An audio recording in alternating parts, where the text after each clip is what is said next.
పూరా local. Welcome to పూరా local. కేంద్రం తీసుకొచ్చిన వీబీ జీ రామ్జీ బిల్లు ఇప్పుడు నానా రాద్ధాంతం చేస్తోంది. సుమారు 8 గంటల చర్చ తర్వాత విపక్ష సభ్యుల తీవ్ర నిరసనల మధ్య మూజువాని ఓటుతో ఆమోదం పొందింది. ఈ బిల్లును సూక్ష్మ పరిశీలన నిమిత్తం పార్లమెంటరీ కమిటీకి పంపాలని కాంగ్రెస్ ఎంపీ కేసీ వేణుగోపాల్ డిమాండ్ చేయగా స్పీకర్ ఓం బిర్లా నిరాకరించారు. బిల్లుపై సుదీర్ఘ చర్చ జరిగిందని, అన్ని పార్టీలకు చెందిన 98 మంది ఎంపీలు దీనిపై అర్ధరాత్రి దాకా మాట్లాడారని ఆయన గుర్తు చేశారు. అయితే 2 దశాబ్దాల క్రితం యూపీఏ సర్కార్ తీసుకొచ్చిన ఈ చట్టంలోని లోపాలను సవరించేందుకే ఈ బిల్లును రూపొందించామని కేంద్ర మంత్రి శివరాజ్ సింగ్ చౌహాన్ స్పష్టం చేశారు. ఈ బిల్లును వ్యతిరేకిస్తున్న కాంగ్రెస్ పైన తాను మాట్లాడుతున్నప్పుడు పెద్దపీటున నినాదాలు చేస్తూ బిల్లు కాపీలను చుంచేస్తున్న విపక్ష ఎంపీలపై ఆయన తీవ్ర స్థాయిలో మండిపడ్డారు.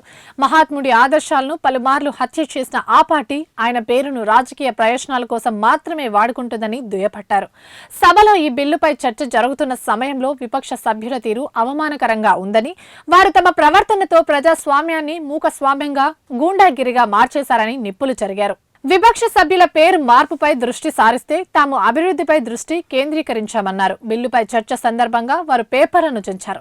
బల్లలపైకెక్కి నిలబడ్డారు.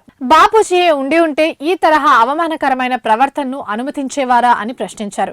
యూపీఏ హయాంలో ఉపాధి హామీ పథకం అవినీతిలో నిండిపోయిందని, రాష్ట్రాలు ఆశించినట్టుగా నిధులు కేటాయించలేదని ఆరోపించారు.